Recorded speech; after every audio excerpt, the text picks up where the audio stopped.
দল যদি আমাকে মনে করে যে আমি যোগ্য, তাহলে আমি অবশ্যই 13 নম্বর ওয়ার্ড থেকে কাউন্সিলর হতে চাই। যদি দল আমাকে মনে করে চলো আজকে পুলিশ পিটাবো, এই বলে কিন্তু ছেলেপেলেদের আমি চাঙ্গা করে আমি রাজপথে নিয়ে আসতাম। আর ইয়াং লিডারশিপ যেহেতু আমাদের প্রধানমন্ত্রী জনাব তারেক রহমান, তার জন্যই আমরা কাজ করব। জনাব তারেক রহমানের নেতৃত্বে যে বাংলাদেশটাকে আধুনিকভাবে নিয়ে যাচ্ছে, সেই রূপরেখা নিয়েই আমি 13 নম্বর ওয়ার্ডকে একটি আধুনিক 13 নম্বর ওয়ার্ডকে সাজাতে চাই, যেখানে থাকবে না মারামারি, খুনাখুনি, হানাহানি থাকবে না। চোর ডাকাত থেকে আমি নিধন করতে জানি, কারণ যেহেতু আমি এই এলাকারই সন্তান। মাদককে না বলতেও জানি এবং করতেও পারবো ইনশাল্লাহ। আমার ওয়াইফ, আমি যখন জেলে ছিলাম, তিনি তখন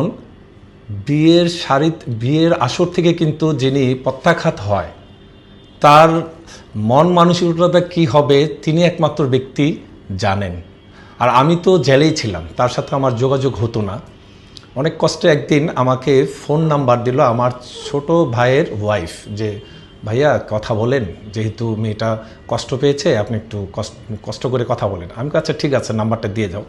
আমার ভাই দিছে, ওই যে মাসুদ, ওরাও যায় জেলখানা যেয়ে আমাকে নাম্বারটা দিছে। তখন কিন্তু ইউজ করা যেত ফোন, তখন আমি ফোন দিয়েছিলাম একবার।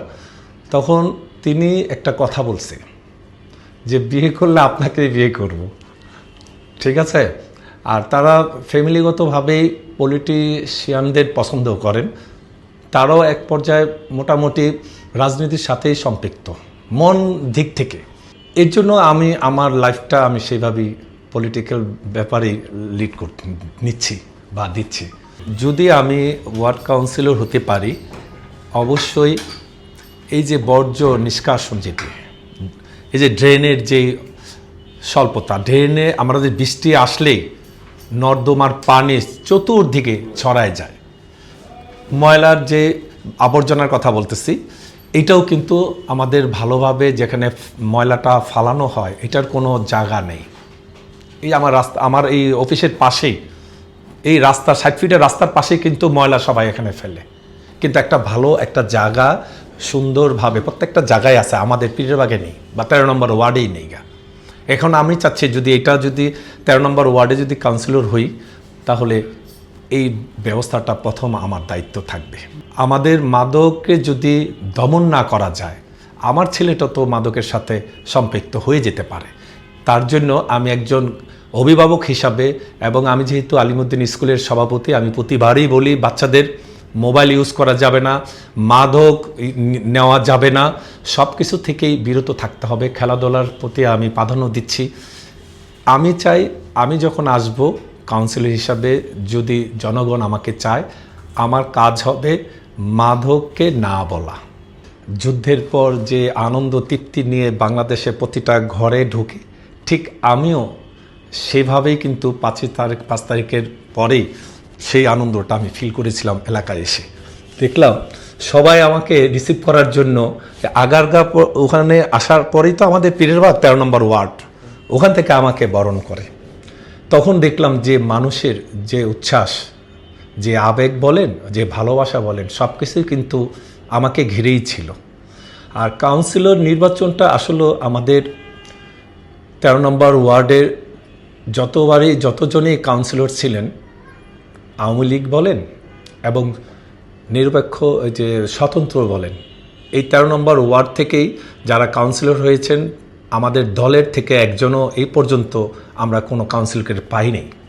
এখন দল যদি আমাকে মনে করে যে আমি যোগ্য, তাহলে আমি অবশ্যই 13 নম্বর ওয়ার্ড থেকে কাউন্সিলর হতে চাই। যদি দল আমাকে মনে করে।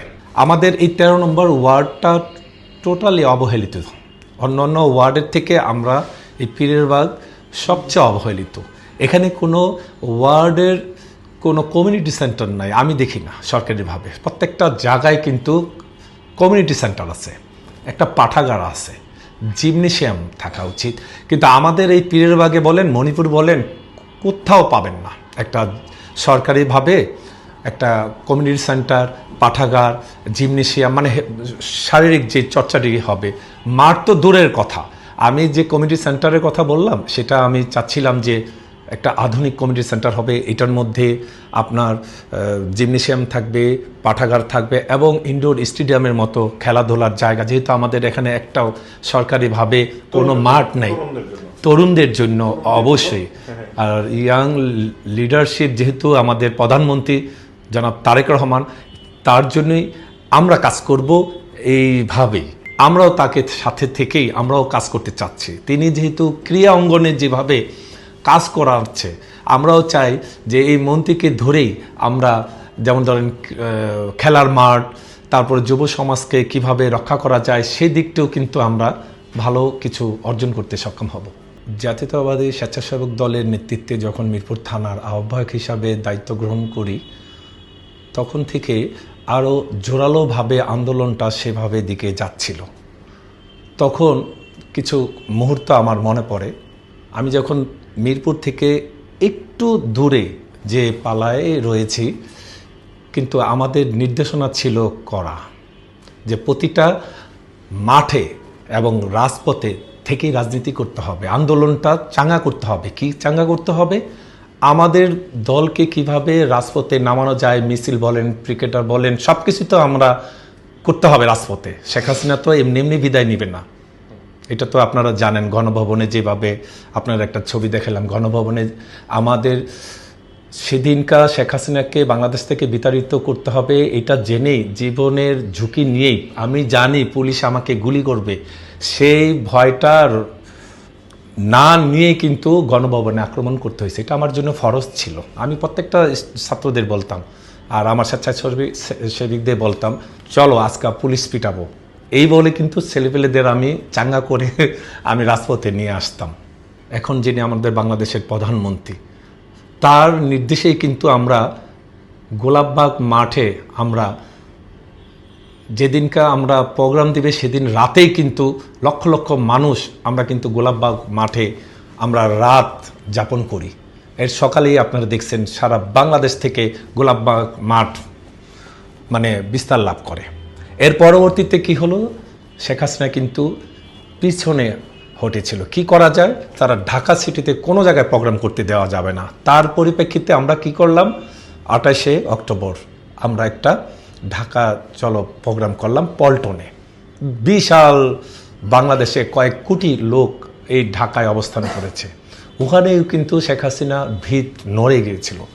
তখন তারা কি করলো, নাটক সাজিয়ে সেনাবাহিনী বলেন, পুলিশ বলেন, র্যাব বলেন, আমাদেরকে মাঠ থেকে সরানো যায় কিভাবে, তিনি ব্যস্ত হয়ে গেলেন। কিন্তু আমরাও তাদের সাথে ফাইট করেছিলাম। এরপর থেকেই এই সরকার পতনের যে আন্দোলনটা শুরু হতে গেল, যেটা নাকি মিরপুরে আমরা আরেকটা প্রোগ্রাম করলাম, যেটা নাকি গাবতলীতে। এটা আপনাদের সবাই জানেন। বাংলাদেশের ইতিহাসে আমার মনে হয় এটাই, এই তিনটা আন্দোলন এবং তিনটা যে আমাদের মাঠ পর্যায়ে যে একটা আভাস, যে ছাত্র রাজনীতি বলেন বা বাংলাদেশের যে ফ্যাসিস্ট হাসিনার যে পতনের ত্বরান্বিত যেটা হয়েছিল, এই তিনটা আন্দোলনটা আমি দেখি মানে ঐতিহাসিক রূপের মতো।